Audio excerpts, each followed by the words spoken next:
Hello friends, welcome back to my channel. आज एक और वीडियो आपके साथ में शेयर करने के लिए आई हूँ। जो लोग फर्स्ट टाइम मेरी वीडियो को देख रहे हैं, मैं आपको बता देना चाहती हूँ, छोटी छोटी स्टोरीज, पैराग्राफ ऐसे मैं आपके साथ शेयर करती रहती हूँ, जिनसे हम बहुत सारी न्यू वर्ड सीखते हैं, अपनी वोकेबलरी को इम्प्रूव करते हैं।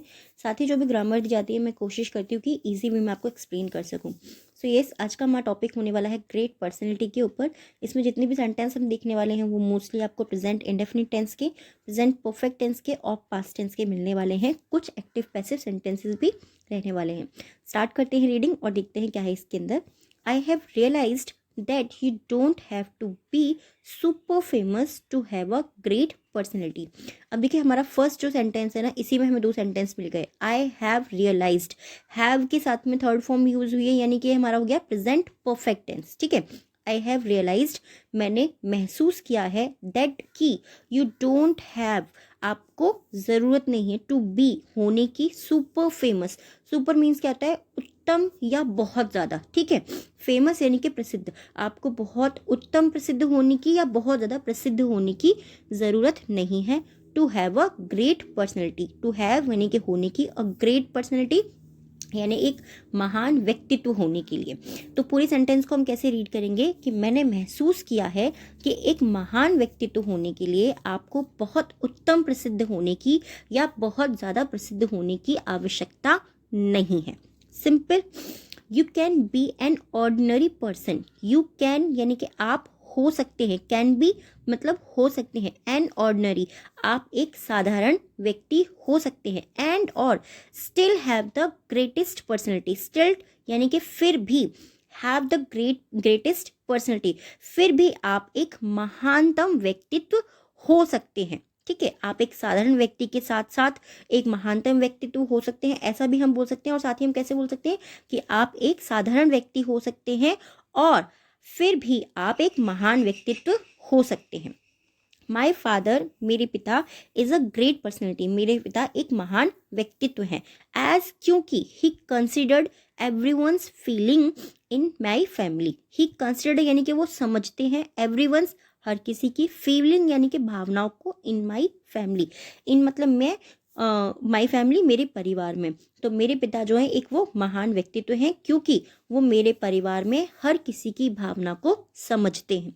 समझते हैं क्यों बोला? क्योंकि ही कंसिडर्स यानी कि समझना, कंसिडर्स यानी कि समझते हैं। प्रेजेंट का इंडेफिनिट टेंस हो गया, जिसमें हम एस या ई एस का यूज करते हैं। He makes us feel equally important and takes the advice of everyone of us. He makes us, he makes यानी कि वो कराते हैं, अस मतलब हमें, फील मतलब महसूस, इक्वली वो हमें इक्वली महत्वपूर्ण, हमें वो बराबर महत्वपूर्ण महसूस कराते हैं। एंड और टेक्स और लेते हैं, द एडवाइस यानी कि वो सलाह लेते हैं, ऑफ एवरीवन, ऑफ मतलब कि एवरीवन वो हर किसी की सलाह लेते हैं, वन ऑफ अस हम सब में से हर किसी की वो सलाह लेते हैं। सिंपल है। No matter the age, no matter का मतलब क्या आता है? चाहे जो हो, द एज चाहे उम्र जो हो, वो हर किसी को बराबर महत्वपूर्ण महसूस कराते हैं और सभी की सलाह लेते हैं, चाहे उम्र जो हो। सिंपल, यहाँ तक इजीली आपको समझ में आया होगा। ही फॉलोज, फॉलोज यानी कि पालन करते हैं, ही मतलब वह पालन करते हैं। द सिंपलेस्ट, सबसे सरल या सबसे हम बोल सकते हैं कि सबसे आसान, ऑफ रूल्स वो सबसे आसान नियमों को, नियमों का पालन करते हैं। एंड और never refuses those who come seeking help at our door. And never refuse, never यानी कि कभी नहीं, रिफ्यूज यानी कि मना करते, वो कभी नहीं मना करते, दोज उनको। अब देखिए, दोज का मतलब क्या है? बहुत सारा होता है, इसको उसको, बहुत सारे वर्ड के लिए हम दोज वर्ड का यूज करते हैं, बट हम यहाँ पर क्या कर रहे हैं? उनको, वो उनको कभी मना नहीं करते। हु जो, कम सीकिंग, कम यानी कि आते हैं, सीकिंग यानी कि मांगने के लिए, हेल्प मदद मांगने के लिए, एट आवर डोर जो हमारे घर दरवाजे पर मदद मांगने आते हैं, वो उनको कभी मना नहीं करते। Simple. My father has a soft heart, my father यानी कि मेरे पापा के पास, हैज़ मीन्स है, और सॉफ्ट हार्ट मेरे पापा का नरम दिल है। एंड और दैट इज समथिंग और यह कुछ है, आई स्ट्राइव जिसका मैं प्रयास करता हूँ, टू हैव जिसका मैं प्रयास करता हूँ, होने का। मेरे पिता का नरम दिल है और ये होने का मैं प्रयास करता हूँ कि मेरे पास में भी हो, ऐसा मैं प्रयास करता हूँ। ठीक है, स्ट्राइव मीन्स होता है किसी चीज़ का प्रयास करना।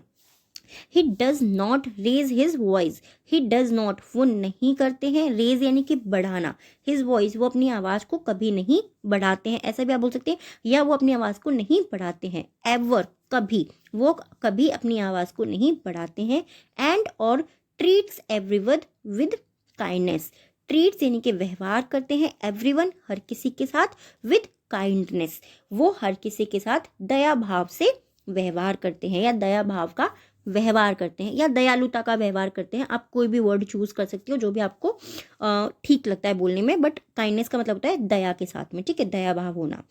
इन एडिशन इसके अलावा my father is a unique personality, my father मेरे पिता इज मीन्स है अ यूनिक पर्सनैलिटी, यूनिक का मतलब क्या होता है, अद्वितीय, या फिर इसको और सिंपल वे में आपको एक्सप्लेन करूँ तो वो जो बिल्कुल थोड़ा सा कहते हैं ना कि ये तो हटके है, ऐसा नहीं कि पूरी दुनिया में एक अकेला आदमी बिल्कुल ही हटके हो ऐसा नहीं है, बट यूनिक यानी कि थोड़ा सा अलग होना, लोगों की सोच से, उनकी हर चीज़ से अलग होना, थोड़ा सा अच्छे वे में हम उसको कहेंगे यूनिक है वो। तो my father is a unique personality, मेरे पिता जो है अद्वितीय व्यक्तित्व हैं, हु सर्व्स जो सेवा करते हैं, as good as citizen too जो एक अच्छे नागरिक की तरह भी सेवा करते हैं। He never ever breaks any laws or rules. He never वो कभी भी नहीं, ठीक है, never ever यानी कि कभी भी नहीं, never ever का मतलब होता है कभी भी नहीं, breaks यानी कि तोड़ते हैं, any laws वो कभी भी कोई कानून नहीं तोड़ते हैं, और रूल्स और वो कभी भी कोई नियम नहीं तोड़ते हैं, ठीक है। तो he never ever breaks any law और नियम, कानून सॉरी रूल्स, तो वो कभी भी कानून और नियम नहीं तोड़ते हैं। ऑल्सो साथ ही my father never spoils us, my father मेरे पिता नेवर यानी कि कभी नहीं, स्पॉइल्स यानी कि बिगाड़ते हैं, अस बाइंग हमें बिगाड़ते हैं, बाइंग यानी कि खरीद कर, अननेसेसरी थिंग्स, हमारे पिता हमें कभी भी नहीं बिगाड़ते हैं, अननेसेसरी यानी कि जो चीज़ें आपके यूज़ की नहीं है, जो चीज़ें आपके उपयोग की नहीं है, अनुपयोगी यानी कि बेकार की चीज़ों को खरीद कर वो हमें नहीं बिगाड़ते हैं। ही मेक्स श्योर, ही मतलब है मेक्स श्योर का मतलब क्या होता है, सुनिश्चित करना किसी भी चीज़ को, हम बोलते हैं ना कि मेक श्योर करो कि तुम कल आओगे ना यहाँ पर, तो यानी कि सुनिश्चित करना, पक्का करना चीज़ का, तो ही मेक श्योर वो सुनिश्चित करते हैं, वे लर्न हम सीखें, द वैल्यू ऑफ थिंग्स कि हम चीज़ों के मूल्यों को सीखें, लर्न मीन्स होता है सीखना, वैल्यू मीन्स कहता है मूल्य, मूल्य का मतलब यहाँ पे पैसा नहीं है, ये चीज़ याद रखिएगा, वैल्यू यानी कि कुछ अच्छी चीज़ सीखना, ठीक है, ऑफ थिंग्स कि हम चीज़ों के मूल्य को, चीज़ों के बारे में अच्छे से सीखें, सो दैट जिससे कि या ताकि we turn out to be humble people, we turn out यानी कि हम बन सकें या हम हो सकें, टू बी हम्बल पीपल जिससे कि हम विनम्र व्यक्ति या एक नम्र व्यक्ति या एक दयालु भाव वाला व्यक्ति बन सकें या हो सके। आई होप ये टॉपिक आपको पसंद आया होगा, ईजी सा है बट बहुत ही ज़्यादा इम्पॉर्टेंट है, क्योंकि हमारी लाइफ में ये सब चीज़ें भी हमें पता होनी चाहिए, और हमें किस तरीके से अपनी लाइफ को जीना है वो भी पता होना चाहिए। इस पूरे टॉपिक का कहने का अर्थ ही यही था। टॉपिक कैसा लगा है प्लीज़ कमेंट में ज़रूर बताइएगा। आज के 3 वर्ड्स हैं जिनसे आपको सेंटेंस बनाने हैं और कमेंट बॉक्स में लिखना है। फर्स्ट वर्ड है हमारा ऑर्डिनरी, यानी कि साधारण, कि ये तो बड़ा साधारण सी चीज़ है, ये तो बड़ी साधारण सी बात है, हम बोलते हैं ना इस तरीके से। नेक्स्ट है रिफ्यूज्ड, यानी कि मना करना। एंड थर्ड है स्पॉइल, स्पॉइल मीन्स होता है बिगाड़ना, स्पॉइल यानी कि बिगड़ जाना भी हम बोलते हैं ना, कि वो तो बिगड़ गया है, वो तो स्पॉइल हो गया है, ख़राब हो गया है, बिगड़ गया है, ठीक है। इन तीनों ही वर्ड से आपको सेंटेंस बनाने हैं, कमेंट बॉक्स में लिखने हैं। आज के 3 वर्ड हैं डिक्टेशन के। फर्स्ट वर्ड है हमारा स्ट्राइव, फर्स्ट वर्ड है डिक्टेशन का स्ट्राइव, सेकेंड है unnecessary, unnecessary, and third word है यूनिक, यूनिक। इन तीनों वर्ड्स को अभी आपको डिक्टेशन बॉक्स में लिखना है। टॉपिक कैसे लगा है प्लीज़ कमेंट में ज़रूर बताइएगा। अगर आप चाहते हैं कोई और टॉपिक मैं आपके साथ में शेयर करूं, आप मुझे कमेंट करके बता सकते हैं। Thanks for watching.